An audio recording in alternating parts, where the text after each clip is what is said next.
Vampiros, asesinos seriales, zombies, fantasmas y todo tipo de monstruos. ¿Cuántos de nosotros tuvimos miedo a dormir por culpa de Freddy Krueger en los 90? ¿Cuántos tuvieron miedo de recibir la llamada de un psicópata a la medianoche? ¿O no se atrevieron ni a ir al baño después de ver una película de terror, imaginándose algo aterrador tras la cortina del baño? Pero irónicamente nos atrae lo que nos asusta por décadas, y la industria cinematográfica lo sabe y sigue sacando provecho de nuestras ganas de asustarnos. El cine de terror nació junto con el cine, y mientras haya cine seguirá vivo, porque va cambiando y va adaptándose a los miedos de la sociedad, y es ahí donde radica su valor, que nos hace hoy poder dimensionar a qué le temían nuestros antepasados. Bienvenidos al video de hoy. Nos sumergiremos en la magia del horror y el suspenso, ese que nos agita el corazón y nos hace olvidar nuestros propios miedos. Comencemos entonces con la historia del cine de terror. El cine partió en 1895 como espectáculo, y si bien es cierto, los hermanos Lumière nunca tuvieron la intención de hacer un cine de ficción, ¿cierto? Un cine como más elaborado narrativamente. En las primeras películas solo se limitaban a ser documental. Básicamente los tipos querían meter la cámara y las primeras películas eran eso, eran, qué sé yo, un tipo barriendo, la llegada del tren. Es más, para algunos la primera película de terror fue, no lo fue en realidad, pero la llegada del tren, ¿cierto? Este cortometraje que están viendo ahora, gracias a la magia de la edición, era eso, era un documental sobre la llegada del tren, una cosa muy corta, que para que se hagan una idea, como la gente no tenía esta noción de cine, no tenía esta costumbre de ir al cine, ¿cierto? Vio este tren acercándose y se asustaron mucho, se fueron de la sala arrancando. Esta es como la primera situación donde se podría decir que se vive terror en una sala de cine. No obstante, la que está realmente considerada como primera película de terror con intención, ¿cierto?, es la de Georges Méliès. ¿Quién es Georges Méliès? Bueno, para los que no saben, es este especie de mago, productor, director, muy conocido por haber realizado, mejor dicho, El viaje a la luna, ¿cierto? Y su primera película de terror fue La mansión del diablo. La verdad es que esta película ahora nos puede provocar un poco de risa y admiración, pero en esos años realmente fue importante. Y sobre todo porque este tipo trabajó mucho con la exposición múltiple de imágenes, con efectos que en esos años no habían, como por ejemplo hacer aparecer y desaparecer elementos en escena. Y quiero hacer una mención especial a Alice Guy. Hace poquito hice como un mini especial en las historias de Instagram. La Alice Guy, quiero mencionarla acá porque ella fue la verdadera fundadora del cine de ficción. Sin ella no funciona la cosa. Ella fue la primera en empezar a hacer películas con la narrativa más similar a lo que tenemos hoy día, ¿cierto? La creadora de géneros, hizo muchas contribuciones en la postproducción de imagen, en la coloración de imágenes, en la sonorización de imágenes, en los primeros experimentos antes de tener cine sonoro, ¿cierto? Y quizás su película más recordada, más antigua, de terror, es la adaptación de Fausto y Mefistófeles. Esto fue en 1903, la película que están viendo ahora en pantalla. También ella hizo una adaptación del Jorobado de Notre Dame. Y la verdad es que sería bueno mencionar que ella rodó más de 1000 películas. En 1920, en Estados Unidos, fue como la época dorada de este personaje, de este hombre que fue el mítico Lon Chaney. Él fue apodado como el hombre de las 1000 caras o de los 1000 rostros. Fue un actor estadounidense de cine mudo que se transformó en toda una leyenda para el cine. En particular porque él tuvo colaboraciones con el director Todd Browning y tuvo nada más ni nada menos que 10 colaboraciones con él en sus películas. Entre ellas destaca que él hacía personajes torturados, grotescos, afligidos, y él fue especialmente innovador en el arte del maquillaje cinematográfico.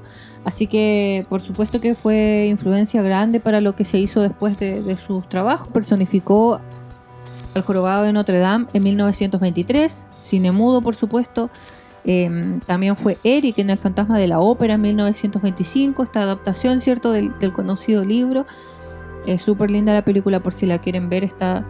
Todas las que voy a mencionar ahora en realidad ya están disponibles en YouTube, por la cantidad de años se imaginarán. Y también actuó en Londres después de medianoche de 1927. Todas estas producciones son de la Universal. Corrían un poco los años. En 1925 tienen esta primera versión del Mundo Perdido. Sí, aunque no lo crean, hay una versión de 1925 de lo que conocemos ahora como Jurassic Park. Impresiona especialmente, la historia ya la deben conocer, pero impresiona el uso de estos dinosaurios, ¿cierto? Porque fueron realizados con stop motion. Entonces yo creo que eso es lo más rescatable de la película. ¿Qué pasa? En 1928 en la Universal querían copiar un poco el estilo expresionista, la estética expresionista, que vamos a hablar en un segundo más sobre eso, y hacen esta película que se llama El hombre que ríe en español. Esta película la dirigió el expresionista alemán Paul Leni, y se trata de un hombre de una sonrisa espeluznante. La verdad es que la historia es un poco triste. Un hombre desobedece al rey Jacobo II, ¿cierto?, en el siglo XVI, y lo condenan matándolo y diciéndole que su hijo va a seguir pagando por sus pecados, por su culpa, y va a ser torturado y va a tener esta intervención quirúrgica que lo va a hacer tener una sonrisa por siempre. Les cuento que el Guasón, ¿cierto?, el personaje del Guasón tan típico de Batman, de tantas versiones de Batman, está muy inspirado en este hombre que ríe. ¿Qué pasa entonces en Alemania en estos años? Porque lo que les acabo de mencionar todo ocurrió en Estados Unidos, en la Universal. Y en Alemania posguerra, años 1920, fue el auge total del expresionismo alemán. Como hablé un poco de esta corriente que a mí me gusta mucho personalmente en un video anterior sobre Metrópolis, pueden ir a verlo si quieren, está ahí en IGTV. Pero básicamente el expresionismo alemán, que es cierto, es esta corriente que surge un poco en respuesta al impresionismo, que es muy expresiva. Hay mucha luz y sombra fuerte, decorados, es como turbio, hay mucho maquillaje también, y es tan espeluznante como creativo. Nos dejó de herencia, ¿cierto?, dos películas que siempre son muy mencionadas como las más importantes, ¿cierto?, del expresionismo alemán. Y estos pilares fundamentales para el cine de terror y para el cine en general son El gabinete del Dr. Caligari de 1920, que hace muy poquito cumplió 100 años. Esta obra de Robert Wiene nos cuenta la historia de un sonámbulo, Césare, que comete crímenes bajo las órdenes de Caligari. Pero esta película, más allá de la historia, tiene una estética que realmente te atrapas, como si fuese un cuento de hadas, pero de terror. Todos estos decorados, y también fue porque no había mucho presupuesto, se hizo todo en estudio, entonces optaron por dibujar, ¿cierto?, por pintar las sombras, las luces y las sombras que se usaban, y por eso es que tiene estas formas tan raras. Y si ustedes la ven y no la han visto, se van a dar cuenta que la película es súper futurista. Les doy de dato también que el actor, el Césare, es el mismo actor que luego se llevaron para Estados Unidos a ser El hombre que ríe, de los que les acabo de contar, ¿cierto? Y después está la mítica Nosferatu, esta adaptación libre del cuento de Drácula de Bram Stoker, de F.W. Murnau.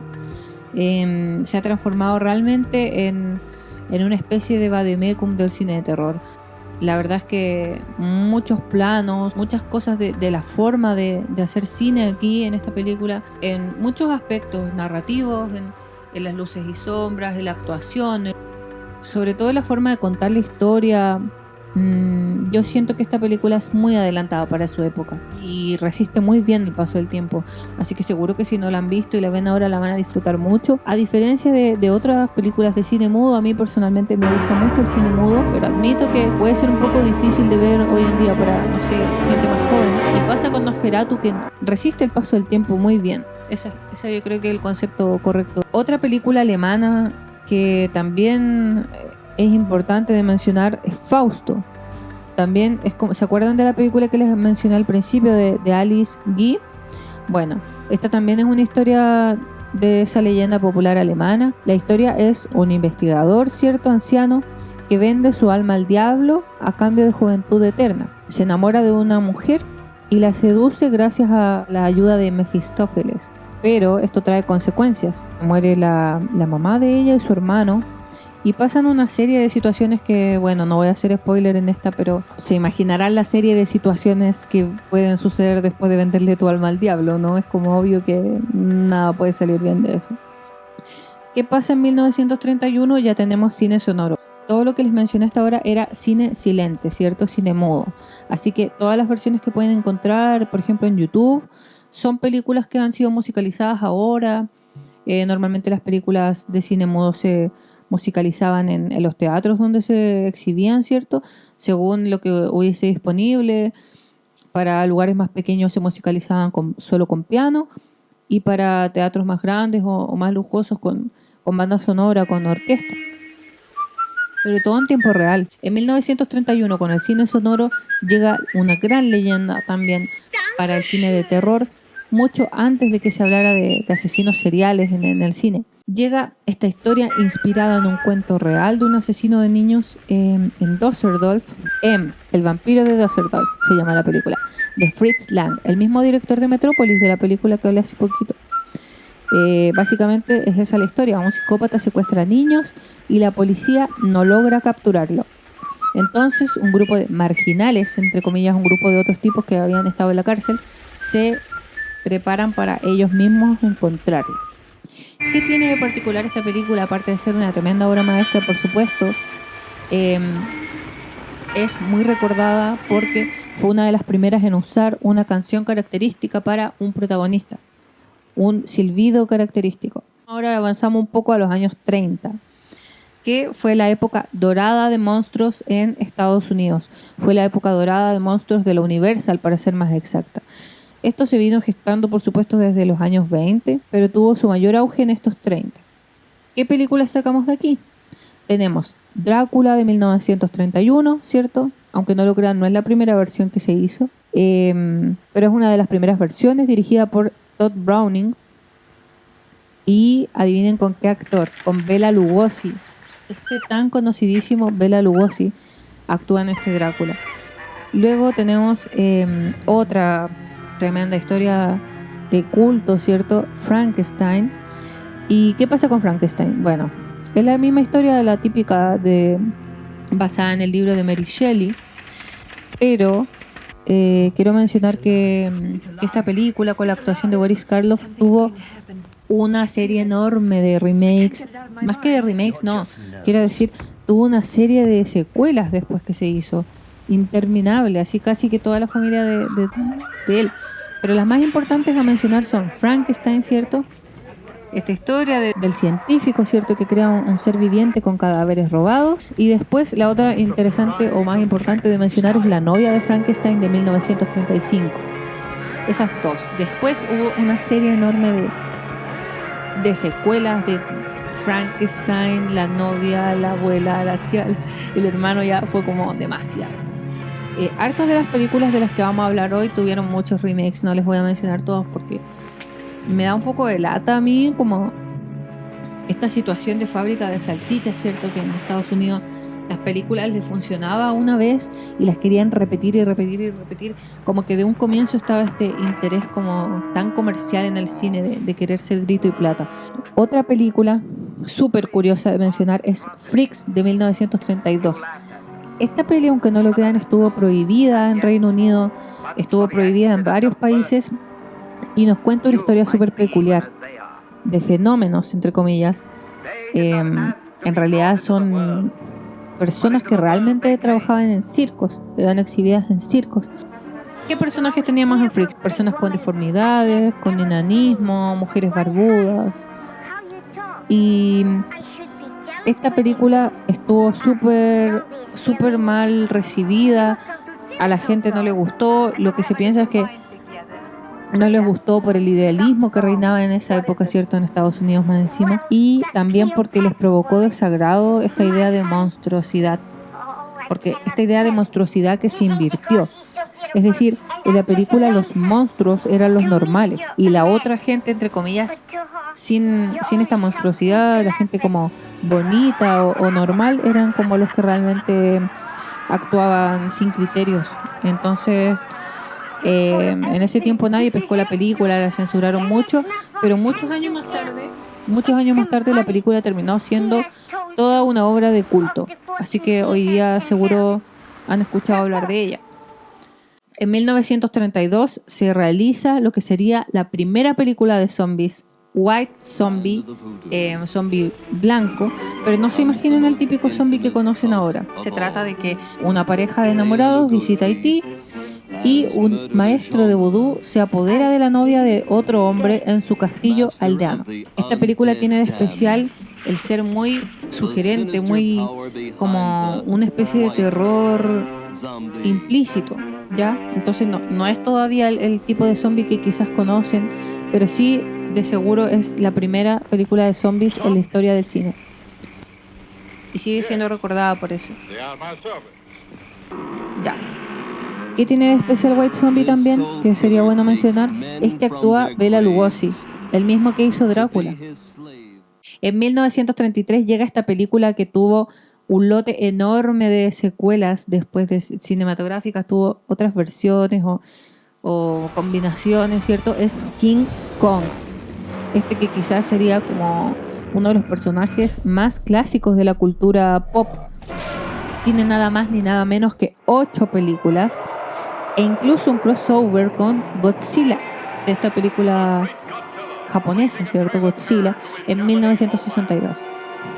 Ya deben conocer, por supuesto, la historia de King Kong, pero es bueno mencionar que esta película se realizó la primera, al menos con stop motion, con animatrónicos, y realmente fue pionera en el uso de recursos cinematográficos, hablemoslo así como de efectos especiales para la época. A finales de los años 30, mejor dicho, principios de los 40, estos monstruos empezaron al tiro a quedar un poco en decadencia, porque en el 39 empezó la Segunda Guerra Mundial y ya en el 45 terminó, ¿cierto?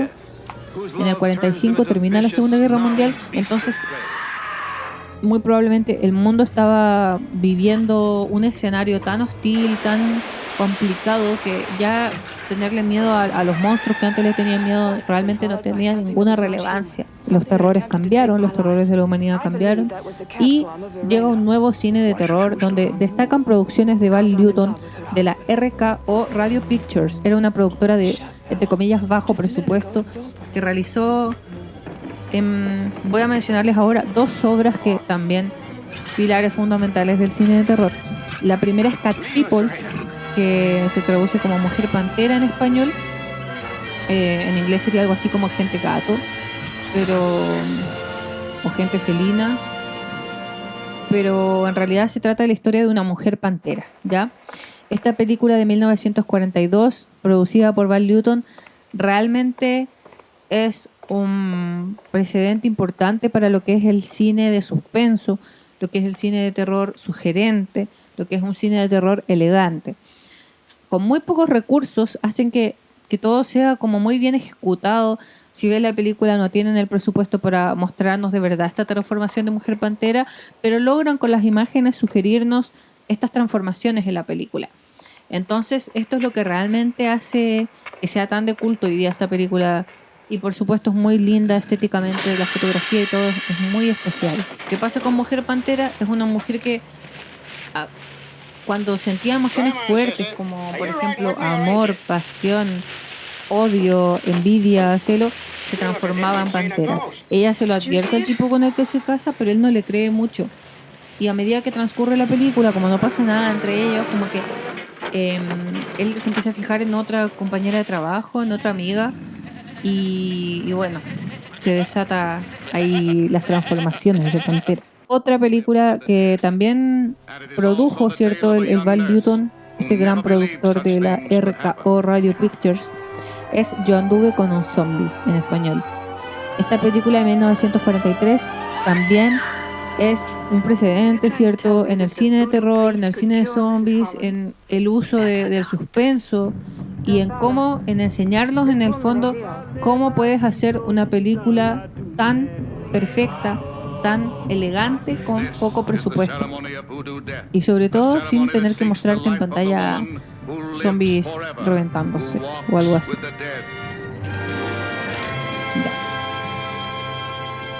¿Y qué pasa en 1950? ¿Qué pasa en los años 50? Llega un poco lo que se llama y se le llamó el cine de terror de la Guerra Fría o el cine de la era atómica. Mientras Estados Unidos y Rusia se peleaban por la carrera tecnológica y post-bomba atómica, ¿cierto? El cine de terror comenzó a ser sobre aliens, sobre mutaciones genéticas, sobre ciencia ficción, mutaciones radioactivas e invasiones apocalípticas. Entonces, todos los nuevos miedos que dejó la guerra nuclear, básicamente. ¿Qué nos llegó entonces en esos años? Bueno, por ejemplo, en 1955 esta película Tarántula. Otra importante de mencionar es La cosa del otro mundo, o también llamado El enigma del otro mundo, que nos cuenta esta historia de unos científicos que llegan a la Antártica, ¿cierto? Y descubren lo que sería como una nave alienígena que tenía un alien en su interior, que tiene la capacidad de transformarse en cualquier cosa. Por eso se llama La cosa también. Es como algo realmente aterrador porque puede adoptar cualquier forma y nunca saben cuál es su verdadera forma. El experimento del Dr. Quatermass es una película dirigida por Val Guest en 1955 y la importancia de esta película es que abrió una vía en la ciencia ficción cinematográfica. Nos presentó este tipo de vida extraterrestre en forma de monstruo o amenaza biológica y el argumento es que el doctor lanzó un cohete tripulado al espacio y al regresar a la Tierra algo sale mal y el cohete se estrella en un campo de Inglaterra. Rápidamente ocurren los equipos de emergencia y descubren que 2 de ellos han desaparecido sin dejar rastro, mientras que el tercero sufre una conmoción que le impide contar nada de lo sucedido. Luego descubren que han traído a la Tierra una forma de vida que se está fusionando con todo ser vivo que se encuentra en nuestro planeta y que puede ser una amenaza para la vida humana. Quiero mencionar aquí, siento que debo hacerlo, debo mencionar a esta persona que es Ed Wood, considerado como el peor director de la historia del cine. ¿Por qué es tan interesante mencionar a Ed Wood? Es porque el tipo es realmente un entusiasta del cine, o sea, logró financiar sus películas, logró hacerlas, logró que gente siquiera quiera actuar en ellas. Está considerado como el peor director de la historia, pero hoy realmente es un tipo de culto. Admiraba mucho a Bela Lugosi, a este actor de Drácula, y logró hacerse amigo de él como en su época más decadente. La que vamos a mencionar ahora en particular, como les estaba diciendo, que era un cine muy relacionado con la bomba atómica, ¿cierto? Con los miedos nuevos de la humanidad. En 1959 se estrena Plan 9 del espacio exterior. En realidad se trata de extraterrestres que ponen en marcha el Plan 9, que es para convertir los cadáveres en zombies, para acabar con la humanidad. ¿Por qué? Porque creen que la humanidad está poniendo en desequilibrio el planeta porque van a causar como bombas atómicas y cosas así. Tenemos en los 60 una nueva ola de terror. Aquí cambia un poco la cosa, ya no es como este temor a la bomba atómica o a los monstruos. Aquí el temor realmente es a cualquier persona, es decir, es una época donde ya está como este temor a la misma gente, a tu vecino, a tu familia. Y llegan 2 películas nuevamente. Psicosis de Hitchcock. Esta película se estrenó en 1960 y también está Peeping Tom del 60 también. Partamos por Psicosis. Esta película realmente todos la deben haber visto, yo creo, a esta altura, y por supuesto que marcó formas de hacer cine. ¿Por qué es tan importante? Sobre todo porque nos muestra este punto de vista del asesino, de qué pasa por su mente, de este tipo que en el fondo había matado a la mamá igual y tenía doble personalidad. La escena de la ducha es pero lo más de culto que existe, y creo que fueron 57 tomas. Otra cosa importante en Psicosis, Hitchcock se dio el lujo de matar a la protagonista, ¿cierto? En la primera parte de la peli, antes de la mitad de la película ya había sido. Entonces esto es súper distinto a lo que se estaba acostumbrado hasta el momento. Siempre el protagonista es como que si es que muere al final. Entonces acá fue como ya de partida la gente en el cine, los cines no sabían qué onda.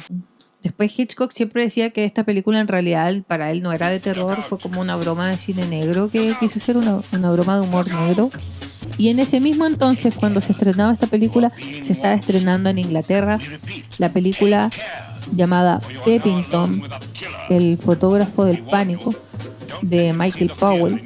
Esta película comparte elementos con el slasher y con un poco también con el gore, ¿cierto? En esta peli también se nos muestra como el punto de vista mucho del asesino, ¿cierto? Serial, en este caso totalmente serial, que es un fotógrafo desquiciado que le encanta asesinar a sus víctimas, fotografiándolas, sobre todo en el último momento cuando ya están a punto de morir. Como que las tortura y le gusta capturar esa parte. Así que si no las han visto, ya saben, esas dos películas de los años 60, de 1960, son un gran referente para todo lo que se hizo después. También en esos años fue el boom del gore, ¿cierto? De la violencia explícita. El gore comparte elementos con el slasher y se caracteriza por la destrucción, la mutilación del cuerpo humano. En 1963 se estrenó esta película Festín de Sangre, Blood Feast, y también esa es súper importante para el cine del gore. Otra peli de los años 60 que no es como del mismo estilo, pero que sí responde a lo que les contaba de esto de que el terror podía estar en cualquier parte, podía ser tu familia, es ¿Qué fue de Baby Jane? En esta peli es divertido lo que pasa porque son dos actrices como de la era dorada de Hollywood, la Bette Davis y la Joan Crawford, que se odiaban mutuamente y las ponen en esta peli siendo hermanas. En esta situación, Bette Davis había sido cuando niña una niña famosa, ¿cierto? Una niña prodigio que cantaba una canción, Whatever Happened to Baby Jane, algo así. De hecho tenía una canción y hasta una muñeca. Y aparece más o menos así, esta señora loca dando jugo. Y está la hermana que quedó paralítica ya, y quedó en silla de ruedas. Y la Baby Jane como que tiene que atender a la hermana, pero la odia. Entonces le hace la vida imposible. Hay una escena donde hasta le lleva una rata en una bandeja y se burla. Entonces es un tipo de terror como psicológico donde te ponen en la situación de ¿sabes qué? Puedes quedar en silla de ruedas con una hermana loca que te hace la vida imposible. ¿Qué tenemos en 1968? Rosemary's Baby, el bebé de Rosemary, de Roman Polanski, que forma parte de una trilogía que él hizo de películas de apartamentos. En esta en particular, la historia la deben conocer. Una familia se muda y su hijo es el nada más ni nada menos que hijo del demonio. Así que se imaginarán lo que trae eso consigo.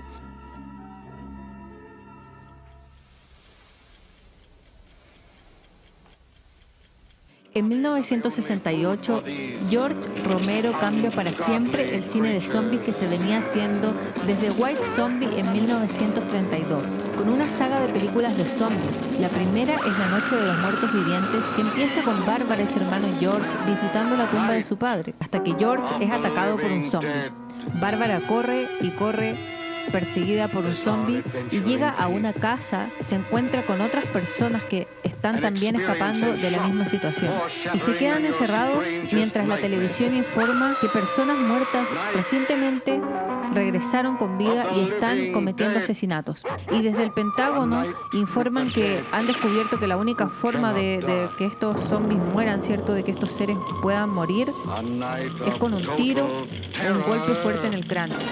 Lo interesante es que la explicación para estos muertos con vida es que un satélite habría explotado generando una radiación que comienza a convertir a los muertos en zombies.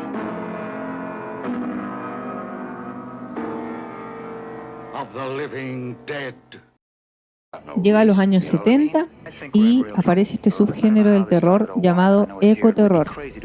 Aquí quiero mencionar una que guardé para estos años 70 para no perdernos, ¿cierto? Que es Los pájaros de Alfred Hitchcock de 1962. Esta peli tiene bastante de ecoterror y gore, entonces como que están entre esas dos espacios. Como les dije, los años 60 fue los años en que apareció más el tema del gore, ¿cierto? El terror explícito. Y Los pájaros de Hitchcock 2 años después de Psicosis, ¿cierto?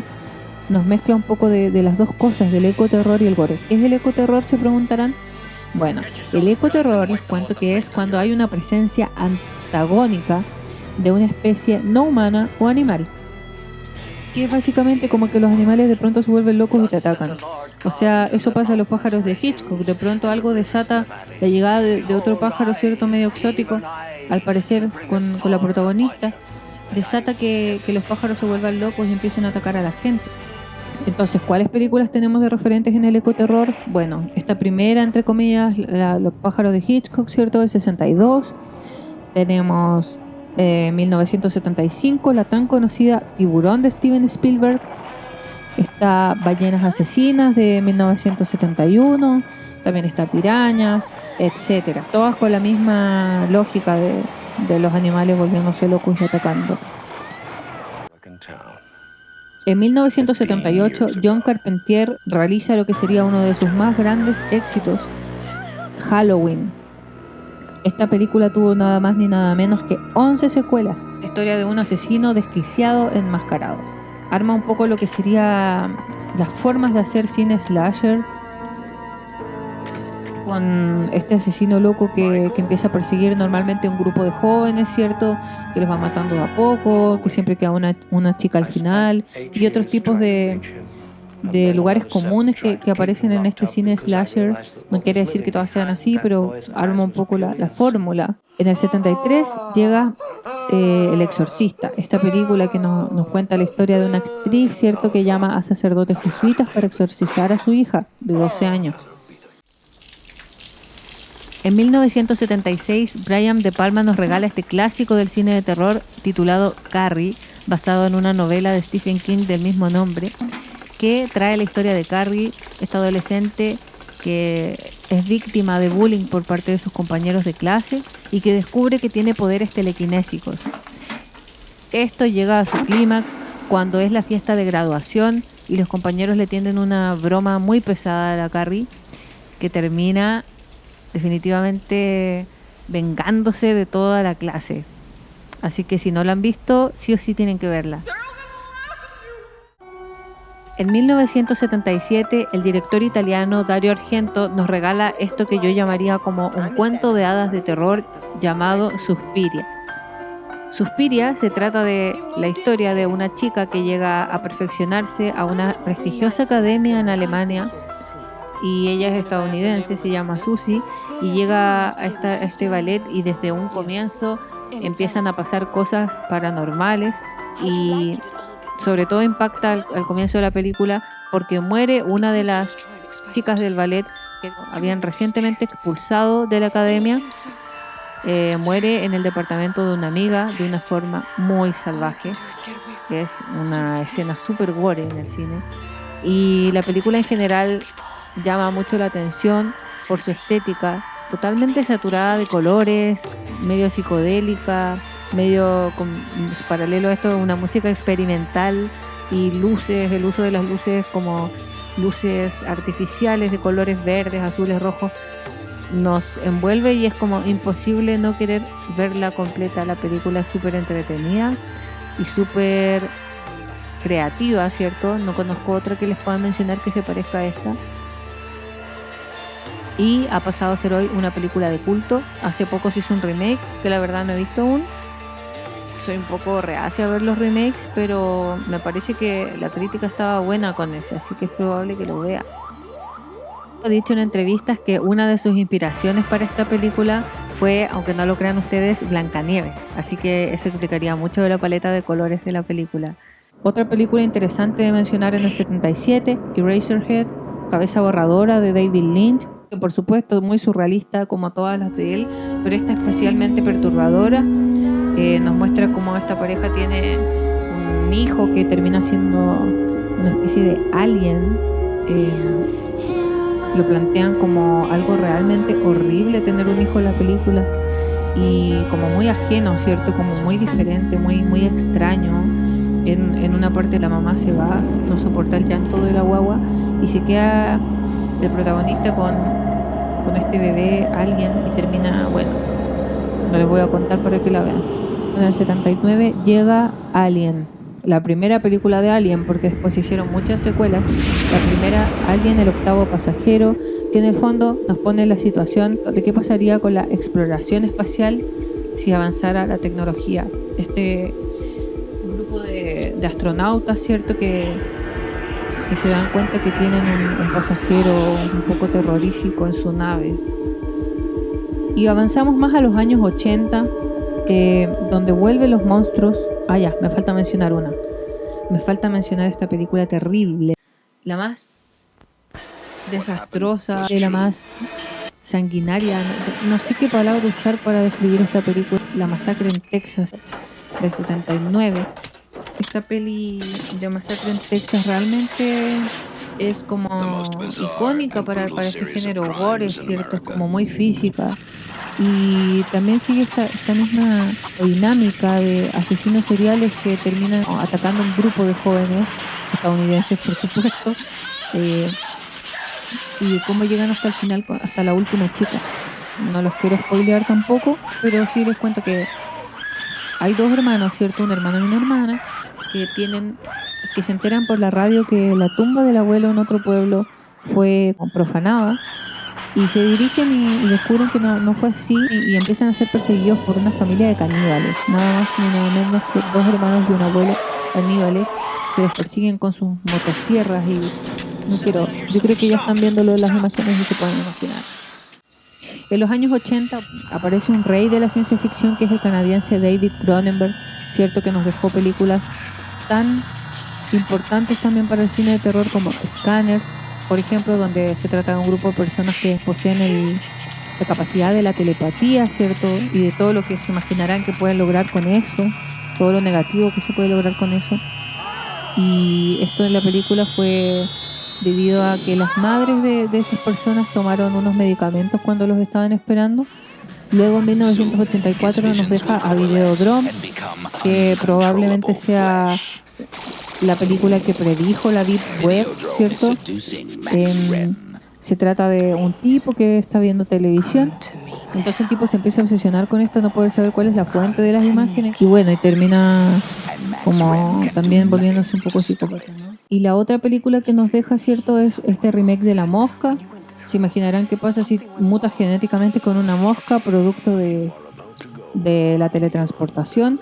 Y bueno, básicamente el cine de David Cronenberg plantea esto de un poco el desarrollo de la ciencia ficción, ¿cierto? Por algo es el rey de la ciencia ficción. Nos pone en situaciones como ¿qué pasaría si? Y generalmente las películas de terror que hablan de esto nos plantean que un mundo diferente al que conocemos, que cualquier cosa distinta, cualquier avance tecnológico puede llevar al caos, ¿cierto? Porque no es lo natural. Y para terminar con los años 80, voy a hacer esta mención en rosa a El Resplandor, esta película que realmente es pilar fundamental, pienso yo, para todo lo que se hizo después en el cine de los 90, 2000, 2010, ¿cierto? El Resplandor, esta adaptación de Stanley Kubrick del libro de Stephen King, que fue bien controversial porque a Stephen King no le gustó la versión que hizo Stanley Kubrick. Y bueno, más encima Stanley Kubrick tenía fama de apropiarse harto también de las películas, de ser, por supuesto, mucho cine de autor, así que hacía lo que quería con sus obras, con los actores. Pero más allá de lo que pasó, ¿cierto? La película que nos cuenta esta historia horrorosa de cómo a esta familia le toca ir a cuidar, ¿cierto?, este hotel que en invierno, en temporada alta, se cierra por la nieve, ¿cierto?, porque no se puede ir. Primero suena como bien, ¿cierto?, irse de la familia a este lugar súper lujoso, tienen comida como para años, pero le advierten al Jack Torrance al llegar que el anterior tipo que hizo su trabajo había sufrido lo que se llamaba algo así como el síndrome de la cabaña. El encierro llevaba a la locura y el tipo había asesinado a la esposa y a las hijas, que aparecen tantas veces en las películas y aparecen en muchas referencias, ¿cierto? A este escritor que estaba con poca inspiración le pasa esta misma cosa y trata de matar a su familia. El Resplandor sin duda marca lo que es el cine de terror, y no solo de terror, sobre todo el de suspenso. Este plano del auto acercándose al hotel ha sido repetido infinidad de veces en el cine, y por supuesto Stanley Kubrick siempre en todas sus películas, ¿cierto? Que no son tantas, son alrededor de 13, si no me equivoco. Ha influenciado al cine no solo en la forma de contar historias, sino que en la fotografía, ¿cierto? En esta como simetría tan particular que él tiene. Y también en todo el simbolismo que usa en esta película El Resplandor. La verdad es que hay documentales que hablan más a fondo de la película, de la habitación, ¿cierto? Estos 37 y tantos otros elementos como el simbolismo de la alfombra, etcétera. Pueden verlo si les interesa más.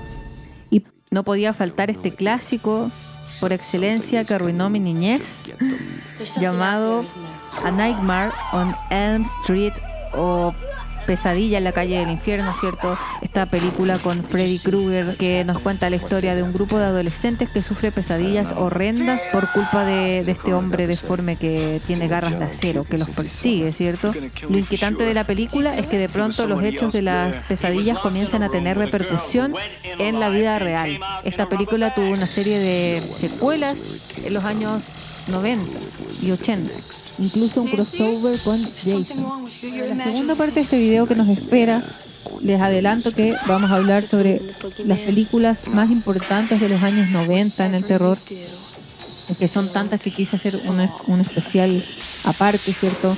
Vamos a hablar de películas como Misery, Delicatessen, Scream, El proyecto de la bruja de Blair, Entrevista con el vampiro, El silencio de los inocentes, Seven, Drácula de Bram Stoker y muchas otras más, así que los espero en el siguiente video, los espero en la segunda parte.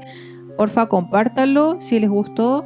Me encantaría saber qué otras películas se me quedaron, qué otras películas conocen, ¿cierto? De cine de terror que les parece que deberían haber estado en este video. Me encantaría que lo comenten. Eso es todo por hoy, entonces. Chau.